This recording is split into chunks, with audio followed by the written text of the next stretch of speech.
Welcome everyone to another edition of Your Impact Attack. That's right, it's Your Impact Attack. We're giving it to you. We just gave it to you for Christmas.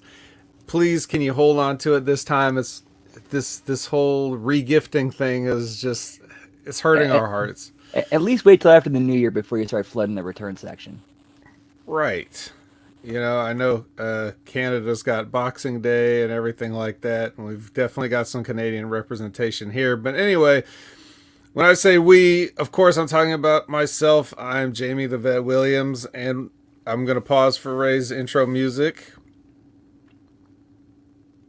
And then with me, as always, is Brandon, who has his own brand of intro music, which puts him in slow motion and puts the entire world in slow motion, or at least just him, and then we all have to react to it.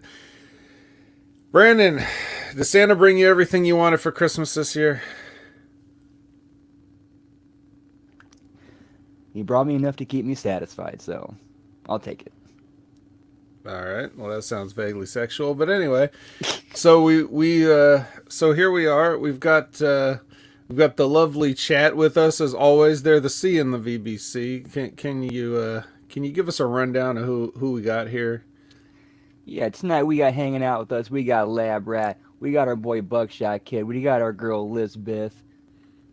And we got Javi Uchida. What is up? Welcome, everybody. Hope you all had a Merry Christmas. Whoop, whoop.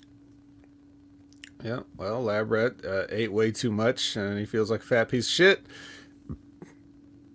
And that's, but it's important though, because now, probably several of those foods have just been tested, and now we know that they're probably safe for human consumption. So that's good. Lab Rat doing the Lord's work. That's right. It is Christmas after all. So yeah, the holiday, just we're one day removed. Nothing special for me. I spent most of the day asleep. But that's fine. That's fine. At least I didn't have to work like I usually do. Yeah. Other than that, I mean, what really do we have anything amazing in the world that's happened that we need to talk about? Any stories? Any? Man, I can't really think of anything big in wrestling that's been going down. Well, maybe the chat will have some ideas, because I have a feeling we're going to have Q&A time at the end again. Hello. Hello, hate bot with a ding dong. Yeah, pal. Yeah, not that kind of ding dong. But yeah, so all right, well, if that's the case, now Impact had a show on Thursday, and even though this show was pre-taped, they didn't have a holiday theme to this whatsoever. It was very just straightforward. I was wondering if they were going to do one of those, one of those Christmas shows, or that's like here's a look back at the greatest hits, kind of like they did with the Thanksgiving, but they didn't do that. They might not have had enough in the vault for Christmas. I think they maybe did like 3 Christmas specials, like that at least I can think of off the top of my head. Whereas I think Thanksgiving was like quite a few years they did. Yeah, I just figured, they'd probably stick a Santa hat on Tom and Matthew and just have them stand there and say things, and then just throw to unrelated clips, But yeah, so I guess they just wanted to go ahead and just not do anything continuity wise, or try to think ahead, or have a weird Christmas special at a taping in a room full of people that is Christmas not going to be there for another month or whatever. Ooh, actually, I just now remember they said that next week's show is going to be like a look back on the year. So it's like, oh yeah, 2 clip shows back to back. Nah. That too. I mean, they could just do another regular show, because the whole New Year's thing. They could have done a Christmas clip show and then done well, we know why they didn't. We know this is the logistics of taping a bunch of stuff at once, right? And Labra saying even the NWA had a pre-taped Christmas show. which if you saw it, it was the debut of Bulletproof Blake Troop. If you didn't catch that, and Blake Troop was out there, and he had a match with who did he have a match with? It was somebody, I can't believe I can't remember. I just saw it. Kratos, not the guy from God of War, but the fat dude that's in NWA. And if you didn't see it, Blake Troop had the he has former mixed martial artist, and he has the shorts, and with the sponsors and stuff on it, and he had Hami Media Group on the shorts. So, I did see that. Yes, that was awesome. Yep. So yeah, huge shout out to Blake Troop. He came. Big Ray had him on Next Level Review, and we got to chat with him for a while. It was Light the Fuse, actually. Ray and I did Light the Fuse with Silvio, and we had Blake Troop on. And so it's kind of like a little interview. And this was before he made his big debut, his big in-ring pro wrestling debut. So I got to talk to him a little bit, and that was cool. Blake's a good guy. He's got a good future in pro wrestling. But we'll see what happens, because just because a person has the look and the talent and it doesn't necessarily translate to an automatic success. I mean, this is a weird business. You got to have the head for it too. Right. I think you'll be all right, though. Yep. What are you about to say, Brandon? Yeah, so many guys who have just had all the tools but just couldn't put it all together. Yeah. Well, he's Silvio's there taking care of him, so he should be fine. I would think at least fine for NWA. Because look, let's face it. Even though we got friends at NWA, I'm just calling it like I see it, like I always do. They let people on that show that have no business being on that show. So certainly Blake Troop has got a spot on that show. There's a spot for him to lose, basically. Just looking at him and then looking at everybody else, it's like, all right, come on. So, but, like we said, it doesn't always work that way. But if Silvio's able to get himself on that show all the time, then, he's obviously doing something right, and he can help out the other Death Proof Dojo prospects and things. So that was cool. Let's see here. Anything else to cover? I don't know. I don't think so. Oh, yeah. Well, unfortunately, as Lab Rat pointed out, Stephan Bonner from UFC passed away at a very young age. Unfortunate. He was also crossing over into pro wrestling. And I remember when, I want to say it was like him and Tom Lawler kind of around the same time. We're going to transition into pro wrestling. Of course, Tom Lawler's gone into a pretty successful run with MLW, and then now in New Japan, he's a big fixture in the American side, the New Japan Strong side. I didn't see as much of Stephan Bonner, but I know he was, in Impact before, as Labrat pointed out again. But, mostly seemed like smaller indies. But, yeah, that's just pretty tragic and crazy. So I don't really know that many details about it. I just remember reading about it when it first happened. And whenever it first happened, they never have any real information. So I don't know if they've had it anymore, but yeah, that's a little bit tragic. That's a lot tragic. And that's how we're don't want to have to transition from that into talking about fake phony pro wrestling, but it looks like that's what we're about to do. So anyway, so this episode, which came on what day was this? 21st? 20 seconds. 22nd? All right. We're gonna kick off this whole episode with the tag team match, the promised tag team match of Deonna Purrazzo and Giselle Shaw versus the Death Dolls with a Z. Yeah, this was a kind of a quick match. It didn't go through a break or nothing. They just, the Death Dolls just beat these two up and kept the belts. I guess we got at least we got a fat guy crossbody from Havoc, or Jessica, excuse me. They even made a point to talk about how like Jessica Havoc was who she was known as in another life or something like that on commentary. Yeah. So I don't know. Would you see anything in this match that was worth talking about? I did like the cutoff they used when they went into heat of Rosemary doing the tarantula slice to the outside, and then the illegal woman hits the kicks right in the face, rolls her in the ring. I thought that was pretty creative. Yeah, I mean, if you're just gonna hang upside down there, you kicks in the face, right? And then I got something new I started doing called "Where You Lost Me," where it's like, okay, this is where it's like, I'm done. I'm gonna put you on in the background because this makes absolutely no sense.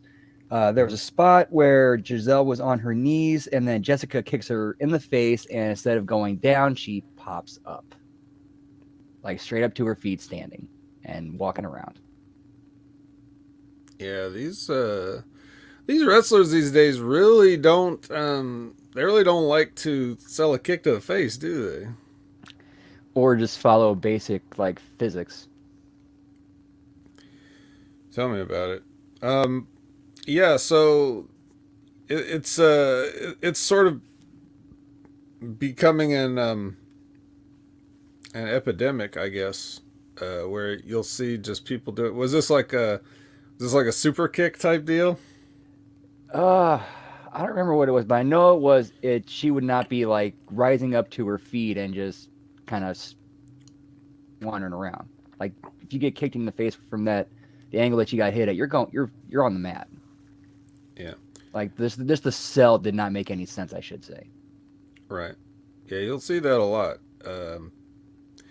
I think the easiest thing in pro wrestling, because there's a lot of stuff that's like unintuitive when you're learning it, and it could be different for everybody. Everybody struggles with different aspects of it. But I think one of the things that's the easiest is that if you're in doubt about what you should do, if you pretend it's somewhat real, then you can kind of try to follow your instincts to what you should do next, especially with selling. If someone's supposed to punch you in the face, you can act like you got punched in the face. However, that is natural to you. You grab your face, you could turn away, you could, stagger backwards, like, something that you think you might do. Or if things like that have ever happened to you, you can try to recreate what happened when they really happened to you too. One of the best lessons I ever learned when it came to in the ring or selling is, all right, if this happened to you for real, how would you react to it for real? Go with that. Yep. But instead, people have like, it seems like they've decided to do like a selling as a spot. Like they're just going to create some way to sell for the sake of their fake wrestling match. So I don't know, that doesn't really work for me when I'm watching it. So I can understand, with your, this is where you lost me. I'm sure it would have lost me too if they didn't lose me like by already just having the match in general. I wanted to pay attention, but I must have been distracted about something else because I didn't exactly see this spot. I just remember like looking up like in a couple of minutes and being like, oh, it's over. So there you go. When Hatebot gets punched in the face in a fight, his first instinct is to immediately do a shooting star press. All right, so now we've confirmed that Hatebot is in fact Teddy Hart. All right, No, he didn't. now, No, it has to be off the cage for it to be Teddy Hart yeah, well, without sometimes telling there's anybody. right. There's not a cage handy, So when you get punched, you never know where you might get punched. But yeah. So that was that. Anything else to add to the Death Dolls retaining their championships? No, I think there's kind of on. We need to see more vignettes from them because that was really what made their team unique was their chemistry together. That's what was entertaining and had them made them fun to watch on TV. It made you want to see them in the ring. Well, they are the champions. They're gonna have to get in the ring sometime. And it seems like they're kind of on neutral right now until they like get a solid team to have a feud with. Yeah, because the they division's kind of weak right now. The division's definitely weak. They also did the thing with I saw that the match was going to be Rosemary and Jessica, and so I was like, Freebird rule? Are they doing a Freebird rule? And then the commentary said Freebird rule, so I was like, I guess they're doing a Freebird rule. Not something that they'd established to this point, I don't think. I think they're just deciding they're going to do it all of a sudden. I think at this point, any trios team that wins a tag title is just assume that they can invoke Freebird if they win. I think it's just kind of like assumed at this point. I guess it is. So, yeah, so there's that too. I don't know if that's because of a reason like Tides doesn't, maybe she's not feeling well or she's injured in some way. Yeah. But here's the thing. If they do go back and do a vignette or something like that in the backstage area, we just may have the most normal looking Decay vignettes ever because, as you've noticed, for yet another episode, the lights are off in Impact Wrestling. In fact, they are so off that I'm like, all right, now this really, you've gone too far the other way. You make this look like the most generic and boring building that anyone could possibly be in. Could you find a corner that somebody has done some decorating in the building somewhere? It's a lot of white plain hallways and just nondescript rooms and stuff. It's like they're in the Matrix, but they haven't loaded a program yet. I'm not gonna complain. I don't want to sound ungrateful. I don't want to sound like a sore winner, like of the war here. But I am just saying, like, could we put a ficus or something in a scene at least, just to, like, the spirit of what they were going for with the lights was right. Just the lights themselves were wrong. Yeah.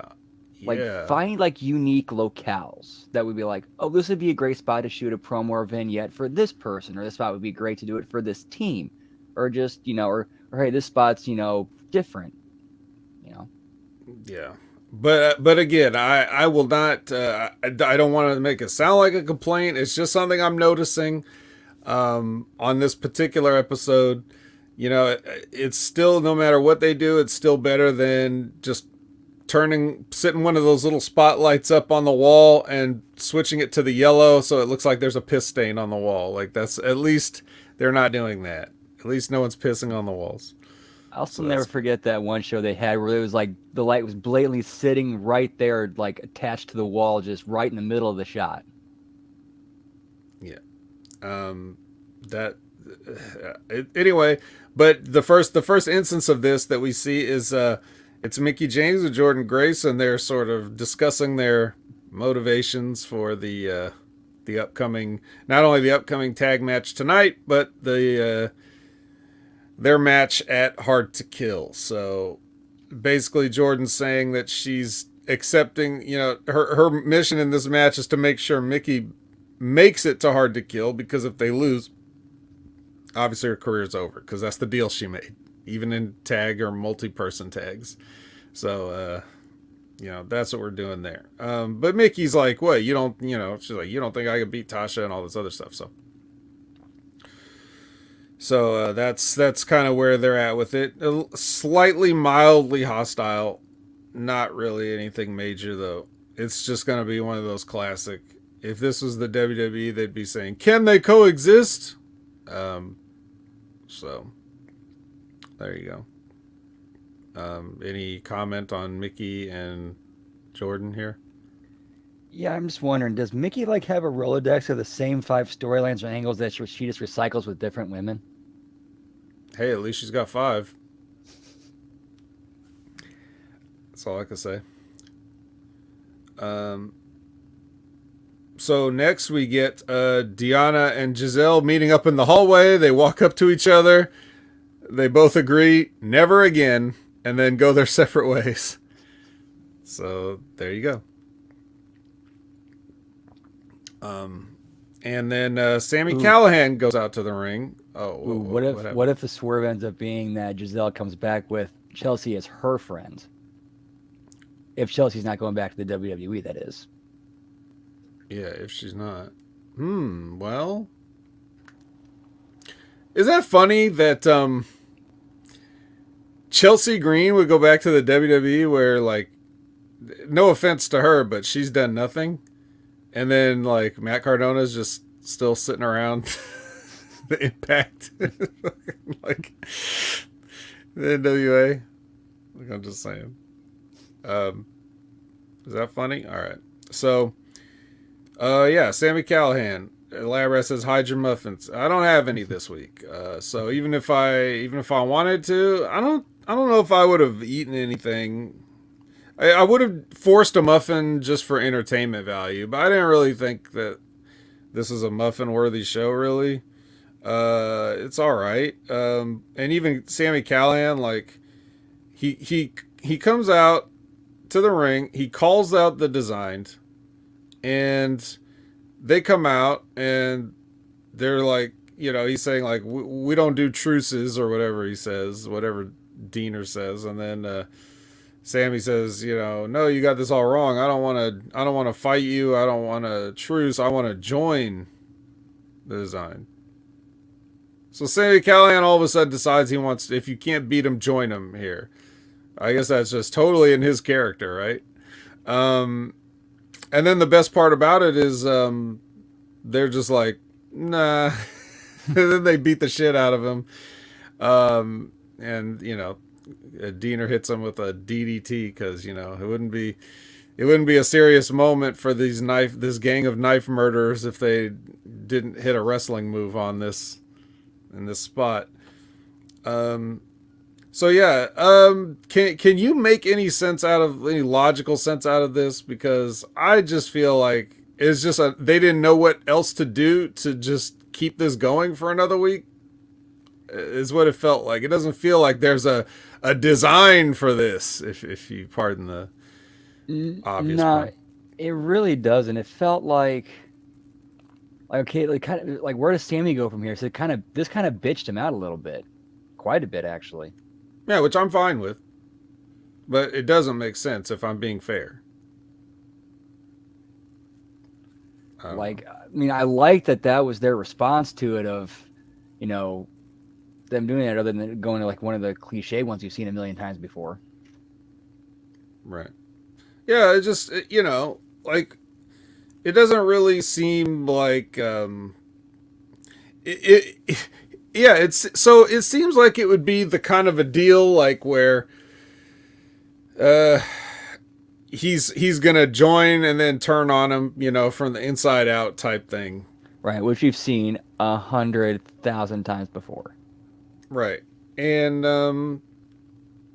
normally even the way they do that is they're forced to join through some stipulation or whatever that has to be upheld. So they're like a reluctant participant or team member, and then they still disrupt it anyway. But they don't normally just say, hey, let me in your group. It's like, oh, you couldn't be any more transparent. So we're just gonna kick the shit out of you right now, and avoid the backstabbing down the road. We do the stabbing here. We're the knife killers. You don't stab us in the back. We stab people in the stomach, allegedly. Yeah, usually there's a courting process in something like this. Yeah, yeah. So it seems weird. So that's why it's almost like, what did you just you just really don't have a plan for this, and you just threw something together right before you went out or whatever? I don't know. I don't know, man. I don't know. Although I But he will got say beat the up, whole, so I although I will enjoyed say it. the thumbs to the eyes things did look kind of violent. Well, they were violent by design, so I mean, it makes sense. Of course, you do that thumb in the eye thing, and then what? Is he going to come back with two eye patches? Like no one's eyes ever get hurt. You lose a damn eye and still, just ask Rey Mysterio. He had a wonderful Christmas this year, getting his son arrested with both of his eyes. So still better than the Rock's daughter and Schism. I don't even think that's true. That ain't true. I mean, that shit's stupid, but that just says how bad this is, more That's so what I than was the other thing. that's what I was kind of thinking too, Lab Rat. Yeah, what, bringing back OVE? Yep. Yeah, anything but that. At least one Chris brother was canceled, yes, but who knows? Um. So yeah. So anyway, we're back out to the hallway, and Josh forgives Tommy Dreamer, I guess. Like, but not in a very heartfelt way. More just like, is that what you got to hear to get you to quit trying to talk to me? Fine, I And forgive you. yeah, sorry, now fuck off. Yeah. So it's Or I like, forgive you. I forgive you. Fuck off. yeah, essentially. Thank you, forgive you, bye. Okay. So that's basically how it is. And then we get a little package for Ace and Bay from their Super Junior thing. They're still not back yet, I guess. I mean, they probably are back, but just not in time for this taping. They were probably taping this still while they were finishing up over there, but yeah. So there's that, and then speaking of New Japan, our next match is Speedball Mike Bailey versus Yuya Uemura, and yeah, these guys had a match. So, what did you think of their match? I mean, I'm noticing that Bailey has been definitely slowing down, taking his time, and like using his character to build the moves more that he does, and it just makes them feel like they mean so much more. And like, what am I trying to get to here? Like, Mm, uh, like there's more character built to him. let's see. And when you say he's using character to build to the moves, what do you mean? Like another karate pose, Yeah, or yeah, just that because nobody else is really doing that. Instead what of just message? where before he was like actually speedball, ping, ping, ping, ping, ping, bing, bing, bing, bing, back and forth like nonstop. Instead, he's taking his time, letting stuff breathe, letting stuff register, Right. Um. and Well, he's been showing more character in his promos. Like he's got that whole like noble, humble warrior thing down pat. Well, his offense looks as painful as ever, regardless of the pace at which he executes it. Um, but well, what about Uemura? Did you notice anything from the kid here? I mean, honestly, not a whole lot. All right. Well, I noticed that he was a lot more animated than he has been in previous matches. Okay, now you mentioned that, yes. He's putting in a lot more body language into the movements and stuff like that. That just comes with being comfortable at first, when you're. I mean, he's not just starting out, but he's relatively young in the business. He's only been in it a couple years. This is his excursion to the U.S. So he's in another country, doesn't really speak the language that well. He's on his own. He's probably counting on certain people to look out for him. So it's a tough time. It's tough for anybody to go through that. It is tough enough just, for example, just me moving to Kentucky to, train. It's like, I can only imagine going to a whole other country and not even be able to speak, the language the way you want to anyway. But yeah, so on top of that, then he's got to have matches with guys like this. So I think what I'm noticing here is he's a little more comfortable in there. And he's pretty capable for somebody that's only been doing it the amount of time he's been doing it. But he's got to take that Mike Bailey offense, which it doesn't matter how long or short you've been in the business. Nobody really wants to do that. He actually no-sold a shoot German suplex on the head because I don't think he was supposed to. I don't think he was supposed to get dropped directly on his head and neck, but because that was the spot, I think he was supposed to. You see the spot sometimes where somebody gets a German and instead of taking the full impact, they kind of roll through it and get up and fire up. And he had to do that because that was the spot. But I'm sure he didn't feel like it.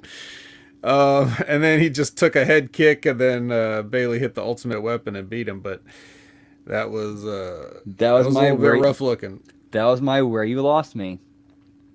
Yeah, well, that's why he did that. He knows better than to no-sell a German suplex. But he doesn't know better than to just ruin a spot because shit got real all of a sudden. So hopefully he's all right. He'll probably be fine. Yeah, sometimes things in the match don't go to plan. You got to say yes and. Yeah. I'm sure that. See, if you got suplex like that, all you had to do was just lay there, because then the whole thing was just so that he gets kicked in the head and then takes a bump and then takes the ultimate weapon. So it's like all you had to do is just instead of doing that, all you had to do is when you got suplex, you just crawl over for the spot, instead of or whatever. But if he did that, like if you realized, oh shit, I just got suplex, I should probably sell this, and then he crawls over there, I bet you anything Mike Bailey would have picked him up by the hair and kicked him in the head anyway, just so he'd go back down. That just seems like the kind of thing he would do.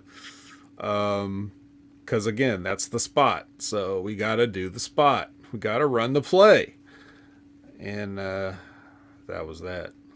And then we get afterwards, Kenny King cuts in to the feed from Arena Mexico, because this is live, of course. It's not taped weeks in advance.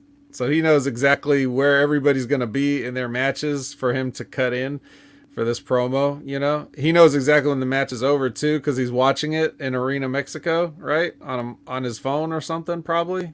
You know what he did. You know what Kenny King did. He's a master of technology. So anyway, yeah. He cuts a promo. What was his point?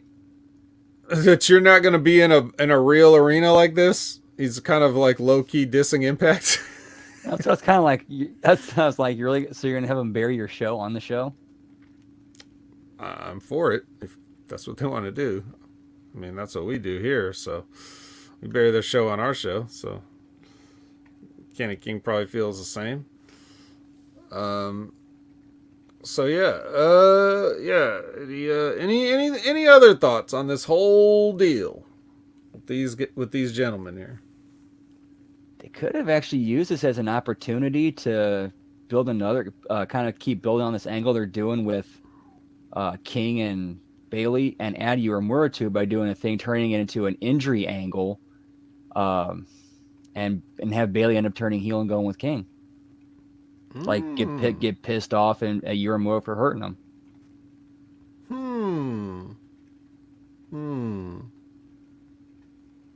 Nah, I don't know. Depends on what they want to do with Bailey. They seem like he's going to be a white bread, kind of like corny nerd baby face. So that does martial arts. So maybe they don't Yeah. want to turn him. But who knows? Jerome Hall in the house. What is up? That's right. You know, in the first comment, Labrat was saying hi, but he wasn't here. So I don't know what happened there. Maybe something got deleted. All right. Well, speaking of deleted, we got a flashback to January 4th, 2010, when Hulk Hogan made his debut in TNA. TNA Mania, brother. Yeah. And they just show a little bit of his promo. Like, are they just like, I don't know this, I guess. Uh, I don't know. The thought process could be because this is the kind of era of old impacts they're releasing on the network, so it could be kind of a maybe a little tease to try to say, "Hey, you want to see more of these clips? Come check out the network." But they didn't push the network on the show. So, oh wait, actually, wait a minute. Yeah, they did. 'Cause that's the whole point of the clip. I'm dumb. I'm sorry. I wasn't even thinking. Oh, don't worry about it. They do a lot of not thinking. I guess the thought process here is, hey, remember everybody's least favorite rendition of Hulk Hogan? You can watch that on Impact Plus now. Fuck. How sad was this? This was like, it was just like, I don't know. I don't remember exactly how I felt at the time. I probably didn't care one way or the other. But for a lot of people, every time they would show up in TNA, it just kind of felt like, I don't know, it felt like a little bit pathetic, I think. And it shouldn't have necessarily felt that way. But I guess it's because TNA never really felt like, no matter what they did or who they added, they didn't feel like they were growing as a brand at any point in time. They may have been profitable at one point in time. They may have had good ratings at one point in time. But it never felt like they went anywhere, like, in terms of awareness and recognition. Right? Like, you didn't hear more people talking about it other than just the people that watched every wrestling show. You know, it didn't extend to like a mainstream public eye type thing. It was always one of those, you know, you'd only know about it. And even getting guys like Hulk Hogan never really changed the perception of TNA ever, I don't think. Outside of just the wrestling bubble. You know, it didn't make it a household name. It was never able to grow the way that it had to. It's only been able to just barely survive all this time. So, I don't know. This is to me is almost a reminder of that. Like, man, you even had Hulk Hogan and nobody cared. But that's just me. I mean, am I wrong? Or do you see it differently? Or does anybody in the chat see it differently? And it felt like the whole direction as a company, like, like the whole like calendar year of, or the 365 days of July '09 to July 2010 just felt like so completely different. Well, it changed so many different times from that time, from when Jarrett went home to then when Hulk Hogan came in. Just the different shifts happening in a short period of time. Yeah. Well, I don't know, just seeing the changes in directions happening so quickly, so often, it just felt like, what's the point? Like you lose the ability to care. yeah, I don't know if I ever had it, but I mean, definitely they didn't do anything to change that. So, let's see if we care about this. Heath and Rhino and the major players are arguing outside of Scott D'Amore's office about who should get a title shot next. And then the Guns come out and they're letting everybody know that they all get a title match. And they even in an upcoming 4-way, because they're even going to add Ace and Bay when they get back to this match. So everybody gets a title shot in this sort of four-way elimination match or something like that. He said, I don't know. I wasn't really paying attention. I thought Myers had the best line when he said Ace and Bay had to, and he said, "We have to go to Japan." Yeah. And then yeah, and then we also found out that if Chris Sabin stands in the office, like in any part of the office, he's allowed to make a match. So with that being said, when the next Impact tapings are out, I'm flying out there and I'm just commandeering Scott D'Amore's office for the entire show or the entire tapings. that's true. You even have the same theme music, so you should be able to trick them into thinking you are Chris Sabin anyway, right? Oh, definitely. Yeah. So yeah. There you go. So he makes a match for next week, which was what match did he make? He made a match like was it Myers versus somebody? I was hoping that I didn't hear what he said, and I wasn't going to run it back. So I was hoping that at the end of the show, when Tom and Matthew run down the upcoming matches for the pay-per-view and for the next week's show or whatever the next show is, that would be on there, but it wasn't. So I never found out what match he made. It may have been Guns versus Major Players. Was it? No, I thought it was a singles match. Pretty sure it was a singles match, but it doesn't matter. The point is, this is a little bit silly. Not only is he Goldberg 98, but he can make matches too. So you do not want to see me with my shirt off. No. Well, the fog, maybe. No? Okay. So yeah, anything to add to this? No, that's about it. All right. So we get John Schuyler and Jason Hotch. They don't have a team name. Could have went with the Good Hands right away, but apparently not. I would call them Who and Who, but that's who they are. And they're going to take on Swinger and Zicky Dice, except that Bully comes out. So on the entrance ramp, with Zicky pushing the WrestleMania 3 cart with Swinger on it, and then they hear Bully's music, and he just continues to push Swinger right off the stage to the right. Like, they just get out of the way. He's like, he's not even going to try to go out to the ring. So that was funny. Yeah, like, fuck this. Mm-hmm. So Bully comes out and gets in there and beats up on Hotch and Schuyler for a bit. And then he zip ties Hotch to the rope. And he calls out Josh Alexander. And Josh Alexander comes running out. And it's a trap. Because these two guys are working with Bully. And then Josh gets zip tied. So he's crucified with zip ties in the ring. And then Tommy Dreamer comes out to save him. And he gets smashed with a ladder while Josh watches. And so all of a sudden now Josh is supposed to be broken up about this guy that he doesn't even like. So they're trying to sell this as like, he's got to watch this happen to Tommy Dreamer. And he just barely doesn't hate Tommy Dreamer. So it's not even, I don't think this has the effect that they wanted. And while Bully's on the microphone saying shit, like, he's saying things that I think he expects is going to get a reaction. It sounded like the people didn't care at all. Not even that they were just like booing him too much to hear what he was saying. It just sounded like everything he was saying fell flat. Like nobody just wanted to see this is basically how it felt. I could be wrong on that, but that's just the impression I got.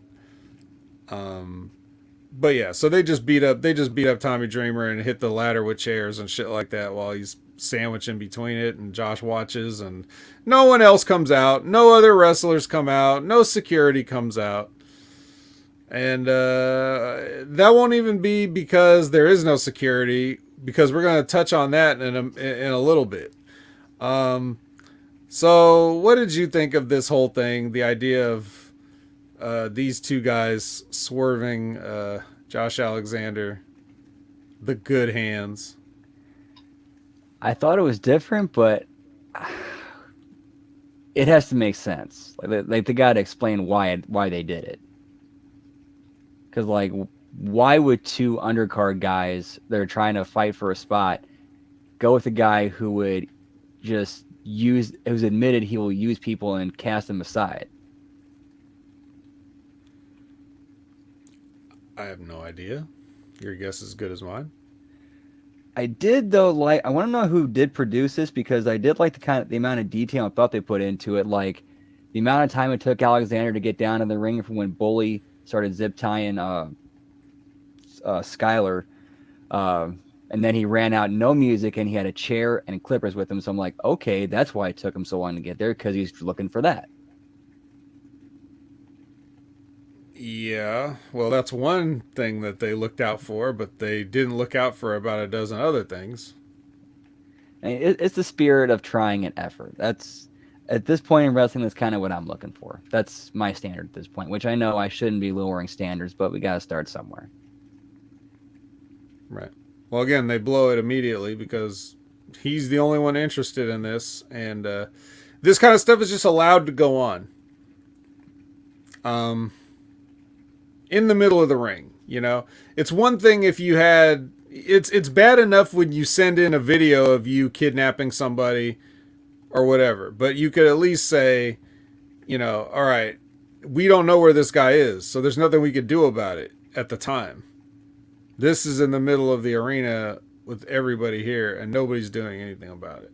It made me think too of how, because they were showing like at some point in the show, I know they showed clips maybe in a package of like when, you know, recently when Bully had, you know, was doing this to Josh with his wife and everything like that, and they were saying like, don't do that, don't do that, you know, like you could hear the announcers, and it's like if Ray Walt cared that much, he could get up from the table and do something. You know what I mean? He's a wrestler. Yeah, I'm not saying he's gonna beat somebody up or anything, but he could do something if he cares that much. If he cares enough to scream about it on commentary, he could just run the 15 feet. You know, that's the kind of shit that they don't think about. It wouldn't even change anything, because if Bully just knocked him out, at least you would have seen the effort of somebody trying to do something right there. Even if Tom tried to do it. Like, I'm not a wrestler, but I can't just sit by and watch this shit, you know? But there's no, you know, they're trying to do drama, but only to a point. They'll only do it to the pro wrestling point. They won't do it to like a real point of what people would actually do. But they still want you to take the phony shit that they give you and treat that like that's real. Like they only want to take realism just so far. That's what's annoying. It's you might as well just not even do it then, because nobody believes you.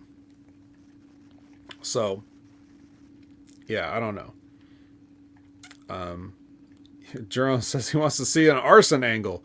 Well, just look no further than when Randy Orton just set Bray Wyatt on fire in the ring. No consequence there either. Don't think that just because I'm coming down at Impact for this doesn't mean that I'm not saying the same thing to every wrestling company that's also done this stupid shit. It's the WWE's fault that we even get shit like this on Impact, because they try to do this dramatic stuff, you know?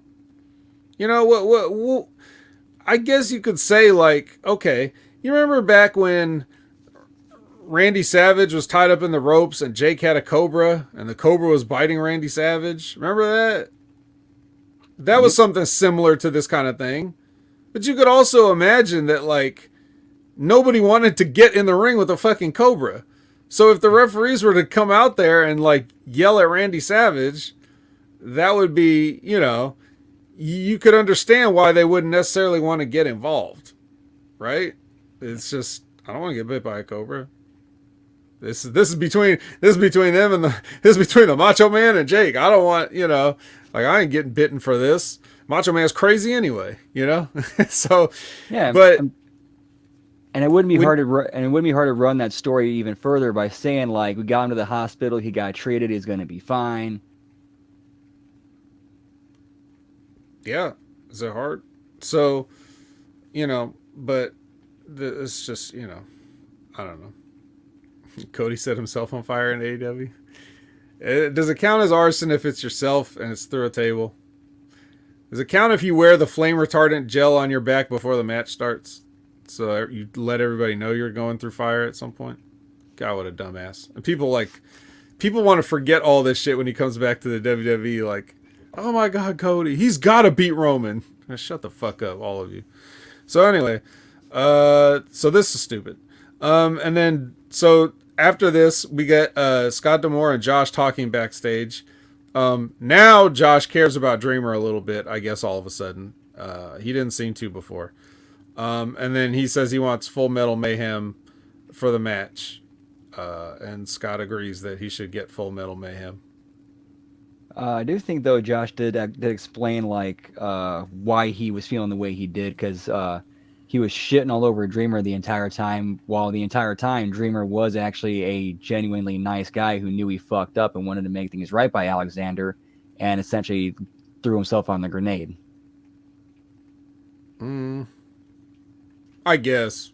Still not good enough. I mean, he should have just ignored Tommy Dreamer altogether. Like, you know, you reap what you sow, Tommy Dreamer. I don't care.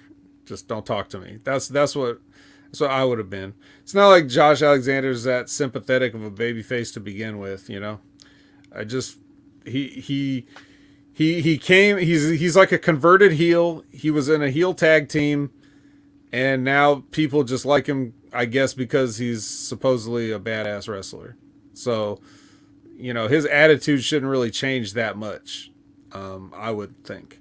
Making him sympathetic isn't going to do him any favors, especially if everybody else can relate to what he's saying. Like, you know, if you got screwed over by somebody, or somebody attacked your family or whatever, their friend saying, like, realistically, their friend saying, "I'm sorry, I had no idea, I trusted him," that's not going to make you feel no better. You're just going to be like, just get the fuck out of my face. Don't talk to me, bro. Don't ever talk to me. I don't have anything to do with you. And that's exactly what Josh Alexander was acting like. And then all of a sudden he feels like he feels bad for Tommy Dreamer. He shouldn't care at all about Tommy Dreamer. That's my opinion. If you want to talk about character and being consistent with your character. But anyway, Full Metal Mayhem. Woohoo. That'll teach him to try to pile drive my wife. I'm going to throw him through a particle board table. That'll teach him. Yeah, that was, yep, that's where they lost me, when you follow up something that's supposed to be high drama with wrestling match. Yep. Yeah. You could use chairs. So it's okay. It's more violent. And a ladder. Anyway, so they're gonna do the thing though with like them taking him off TV until the time for the match. What if they did something with like Josh going to, or Alexander going to like somebody for tutelage, and ends up being Raven? That would be good if Raven gave a shit about any of this anymore, but now he's just like, eh. That's what he'd be like. Eh. If you wanna win one of these kind of matches, you gotta hit him more than he hits you. So that's what Raven would say if he was in this situation. He doesn't take wrestling seriously anymore, so maybe not. But maybe not the best. Like they're doing the whole thing with like Josh and his emotions being out of control. Like maybe Raven teaching him how to hone them and turn them into violence. All right. Well, if you can get Raven to agree to do it, fine. Why not? Let's talk about violence. Let's talk about Burt Macklin, and Rich Swann. So these guys are having themselves a little Donnybrook, an old-fashioned Donnybrook. Well, then it would have been on SmackDown, I guess, if that was the case. This is just a regular Donnybrook. It's a modern-day Donnybrook, and they get counted out because, you know, they're not paying attention. Burt's not paying attention to the count because he's too busy beating the shit out of Rich Swann, and he can't be bothered. And then when the ref counts him out, he grabs the ref by the shirt and starts cussing him out. And the referee's just like, I was just doing my job or whatever. And then, but he's like grabbing him by the shirt. Now this brings out the entire security force, more so than maybe they've ever had. Like, we can't have you grab a referee's shirt, send the platoon. So this entire locker room full of indie wrestlers with security shirts on comes out to separate Macklin, and then Rich Swann tries to get some back, and now they're doing the Brock Lesnar, Goldberg pull-aparts with fucking Steve Macklin and Rich Swann. Meanwhile, a man was zip tied in the ring while he watched another fatter man just get sandwiched with a ladder and bludgeoned to death. Nobody lifted a finger. You grab one referee shirt, empty the locker room, basically.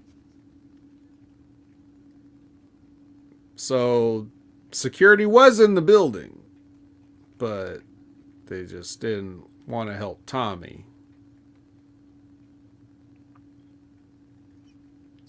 Any thoughts on this? Another thing that could have been easily solved with the formatting change. You swap the main event with the angle with Bully and Alexander. You have Macklin and Swann beating the shit out of all the guards, and then you have a reason for them not to show up in the main angle. There it is, Impact. That's all you had to do. Very simple. Unless, once again, and this is no excuse, but it could be a reason, they're just filming all this shit out of order and putting it in whatever order they want. But that's even less of a excuse because you have a month. Mm-hmm. You're placing the matches in whatever order you want. So this probably was just filmed in continuity, and they were just like, whatever. So yeah. So Jordan Grace and Mickey warm up, and then Fat Eddie is doing a promo, and Alicia walks in on it, and she says she supports him killing another man, and they can move on, which in this case would be Jonathan Gresham. He can kill Jonathan Gresham just like he killed PCO, and then they can move on as a family. But only after he kills Jonathan Gresham. So, I don't know. This felt kind of like they're setting up for a split between the two of them. They're leaving it ambiguous as to who's going to be the one who initiates the split. Yeah. Do we care? Not really, no. Oh, okay. Just making sure. And then our main event is Tasha Savannah versus Mickey James and Jordan Grace. And, of course, if Mickey loses, she's got to retire. And the story of the match is, because it doesn't really do any good to recap the match blow by blow, but the story here is that Mickey wants to do it all by herself. And finally, at the end, Jordan Grace sort of tags herself in after Mickey has had opportunities and not done it. She tags herself in and wins the match in like 30 seconds. So afterwards, they have a little bit of a back and forth, and then Mickey ends up super kicking Jordan, and Jordan ends up on her ass as Mickey walks out, and that's kind of how we end the show. So there you go. HBK kicking Hogan, this was not. It sure was. But I don't think it was meant to be. I think this was just about the right. I mean, I still wouldn't have done it like this, but I think it was about the right level of tension for this. I mean, they're not supposed to hate each other, but It's basically like, girl, what the fuck? Yeah. So. Yeah, I don't know. It's not. I'm not too excited about anything that's going on, and now would be a good time for, even though it's only been 1 week, now would be a good time for your segment of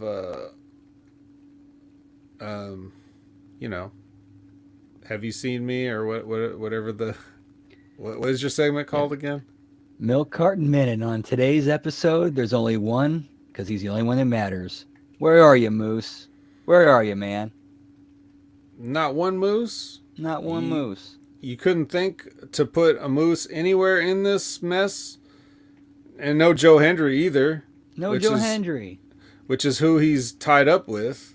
I mean, I didn't watch BTI. Did they do something on BTI? I don't know if anybody watches BTI, but I'm just saying, like, yeah, it's not good. Where PCO? PCO's dead. Didn't you hear Eddie's promo?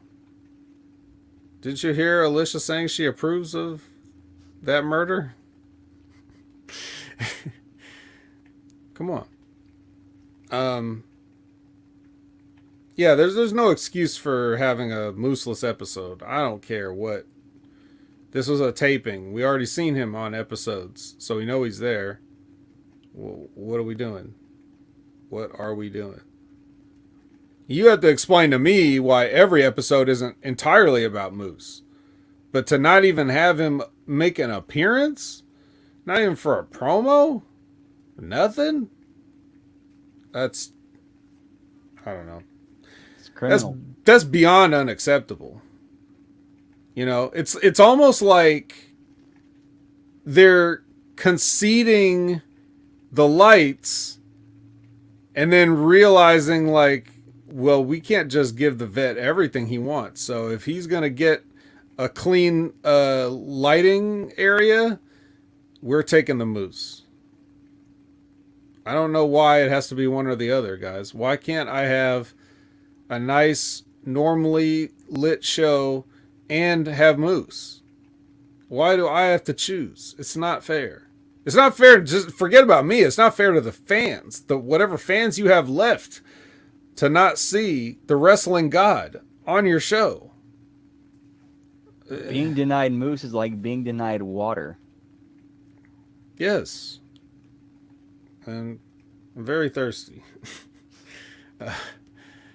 I am dying. And Moose. I need moose. the only must have moose.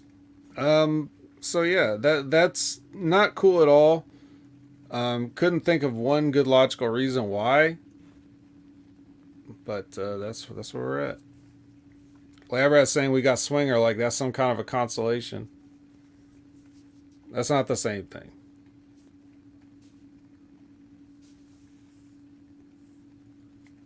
That's like you saying you need water and somebody hands you a sea urchin. What am I supposed to do with this? And plus, Swinger's on screen for what, 10 seconds? Yeah. So yeah, that's your impact, and it's gonna be another clip show like we already talked about at the beginning next week. So yay clip show, and then after that, it's gonna be like another go home show before Hard to Kill, I guess. I think. Elizabeth read my mind about clip show. And yeah, so it's pretty underwhelming future that we've got. We're not gonna kick off 2023 strong. I don't really see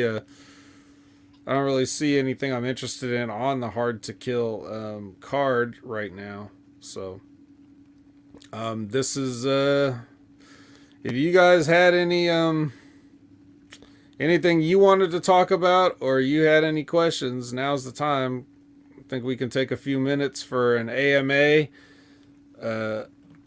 You can bring up any other topics that you might be interested in having. Just hang out and chat with us.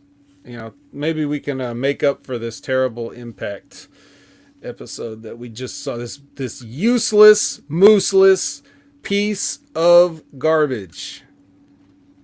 Moose would have saved it. Yeah, Moose would have saved it. Scripts. Okay, scripts. He was the world heavyweight champion. He's not even on the show. No. It was just a year ago. It feels like even longer ago than that, but I think it wasn't it in 2022 that Moose was the champion? So Yep. I don't know, man. Um, I just wish that it sucks too, because if Moose goes somewhere else, it's not gonna be. I'm worried that's not gonna be any better, or I'm worried that it's gonna change some things about, um, his presentation. Like, will he even be called Moose? He will definitely not have the same theme song. If Triple H was calling the shots on everything regarding his character, I'd have a pretty good amount of faith in it. I don't know if Triple H sees Moose the same way. You'd think he would, but then again, he's relentlessly pushing Johnny Gargano too. Moose could go to AEW and lose to Hook in 30 seconds. I don't even think they would do that. Yeah, Hook's another one. He's like, he only shows up once in like once every 3 weeks, if that. He finally had a match on Dynamite for a change, because he was just like exclusively on Rampage, but he recently got a Dynamite match. That was cool, but yeah. Hope Moose does not go to ROH. I don't know. I mean, I guess at this point, though, I mean, it's going to be the same thing. ROH doesn't even really exist, so it's just going to be like going to AEW. But Hook and Jungle Boy are the new Demolition. All right, well, if you guys don't have anything, I guess we should probably just go ahead and get on out of here. So, Brandon, you want to tell the people where they can find you? Yep, you can find me on Twitter at TransArchistTia, as well as Twitch at Miss Tia the Transarchist. Hopefully getting back to streams this week. Actually had a very busy, difficult week this week, unfortunately. But this week, though, hopefully is that weird, odd week in between Christmas and New Year's where it's like you fall into the void of what's going on. Is like time stands still, or are we even moving forward? Yeah. So I got a question for you, but really quick first. Buckshot Kid did sneak a question in. Is Freebird's rule a cop out for Zero Creative? Yes. Yeah, you think so? It can be. It can be if it's used correctly and sparingly in the right context. Yes, but when it's like, I think it is kind of being used currently as a cop out. Yeah. Well, I don't think it happens often enough to matter. Like, how many times are you going to put the belts on a group of 3 people? It's up to you if you want to do that, right? So, I guess it's just the standard going forward. But I think mainly because the New Day held it for so long, and they did that, and they were doing it. I think we got accustomed to it. Right. Yeah, and they could do it, and it made sense with them, and they were great with it. So the question I have for you is,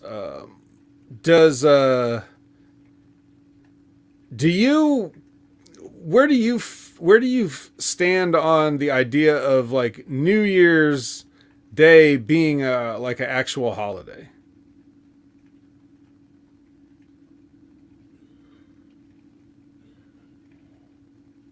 I mean, not really a holiday.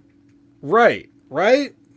I get really tired of people thinking like just because the calendar that we made up turned over into a certain page, like that, right. you don't have to do anything on this day. Oh, it's New Year's. This, I don't want to have to go to work or what. Like, what? No mail getting delivered? What? No, bro. It's just it's a completely arbitrary, made up thing. We decided what the year was, what the day was, and then people are just going to look for any excuse to take off. I think Lab Rat just nailed it. It's a hangover day, I guess, but I mean, yeah. Well, I realize that everything is just basically done in the service of being drunk in public. Like, I know that we as Americans take every opportunity to, You know, that's the only reason that like things like the Kentucky Derby are a big thing. It's not because anybody gives a shit about horse racing. It's because they could be drunk in public and not get arrested. So, like, I understand that that's a lot of people's motivations for things, but sorry, as somebody that doesn't usually has to work on New Year's, but even if I didn't, I still wouldn't be doing anything to celebrate it. I don't see why the day of the first, the whole world has to shut down just because, you know, the calendar turned over. So, yeah, just I was wondering your thoughts on that. It seems like we agree. So, but yeah. So yeah, so that's where you can find Brandon. As for me, you can find me at Opinion Haver everywhere, and you will probably find me at work on New Year's.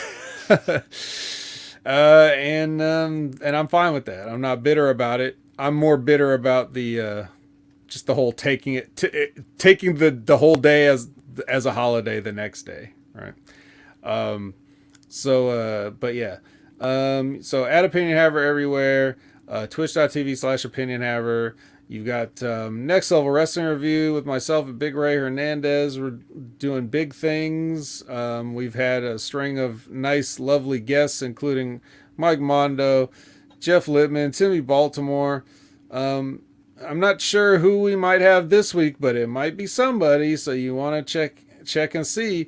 And then we definitely have already talked about a big guest to kick off 2023. So listen to Next Level Wrestling Review and be entertained. And what else is going on? We've got the gimmick with the Snavets. Check out Wrestling with Rip Rogers live Q&As. Follow his YouTube channel. Whatever, you never know who might pop in. Stevie Rich's Fitness has still got that sale going on till the end of the year, $9.99 for all the programs. That's a savings of over 66%. So definitely check out that in case you're a fat fuck like Eddie Edwards and you've taken the holidays way too far and you need to get back on track. A Stevie Rich's Fitness program may be just the thing for you. $9.99. So go to StevieRichardsFitness.com to check that out. What else can I shill? ChannelAttitude.com, of course. You're probably listening to this if you're not live with us now. If you're listening to ChannelAttitude.com, then you already know it's the best value for your money, probably in the entire entertainment podcasting media space, because for just the low price of less than a cup of coffee, just less than $5. It's not even like the whole $5. You know, it's $4.95 or some shit like that. You're saving a damn nickel. You know, you put all those nickels that you save in a jar at the end of the year, and you'll have like 60 cents. But back in my day, you get 5 nickels. You took 5 nickels for a bee. Give me 5 nickels for a bee, you'd say. Yeah, back then nickels had pictures of bees on them. Give me 5 bees for a quarter, you'd say. But the important thing to remember is that I had an onion on my belt, which is a style at the time. We used to wear white onions because of the war. Yeah. We had to get the big yellow ones from Shelbyville. Anyway. All right, so we could do the Grandpa Simpson thing for the rest of the show. But yeah, so take those bees, save a bee on each month of Hami Media Group Channel Attitude. And you know what? With those bees that you save, you can put those towards Russo Brand on Channel Attitude subscription too. Another. So for less than $10, that's one of those, like, you know, I don't know what the Starbucks sizes are, but you know, like a big one with all the stuff in it that you like. Like that probably almost $10 right there. You could just say, I won't get one of those just for today, just one day. And then you just bought yourself a month of Russo Brand and Hami Media Group. Like, when I put it that way, can you even think of a good reason not to do it? I don't think you can. Just put the coffee down. Put the coffee down. Coffee is for closers. Yeah. Now, you're in my kitchen eating my cookies. Yeah. Are you paying for coffee instead of Russo Brand and Hami Media Group? Stop it. Yeah, man. So I mean that's basically it. And of course you get all the content, not just the future content, not just the content for that month, but like you get everything we ever did. So imagine going back and listening to Brandon and myself do all these Impact Attack. You can go so far back, you can find the ones that had Colin on them still. I don't know why you'd want to do that, but you could. That's the point. You could do that. You're paying for the access, and that's a hell of a deal. So I love it. But yeah, so that's about as much as I can sell. Oh, speaking of Mike Mondo, you know he's still doing his seminars, his virtual boot camp. Unfortunately, due to things in the world, the price is going up, but it doesn't matter what it costs. It's worth the money. So if you're an aspiring independent wrestler, I don't know if we have any aspiring independent wrestlers in the live chat with us right now, but this is more so for the people that might be listening after the fact. Maybe some of the people on Impact, maybe they want to send Mike Mondo an email at themikemondo@gmail.com and say, hey Mike, could you look at my match and please break it down for me? Because I don't know what the hell I'm doing out there. And then he'll be like, sure, Speedball Mike Bailey, I'll break down your match for you. And then that'll be a good value too. So yeah, I think I've put over just about everybody that I possibly could, and that should just about do it. So thank you guys for hanging out with us on the Impact Attack. It is yours, by the way. So we'll see if you don't give it back to us one more time. Let's hope in 2023. But if you do, we'll be there. And so for Brandon, I have been the vet, and I don't have a sign-off line.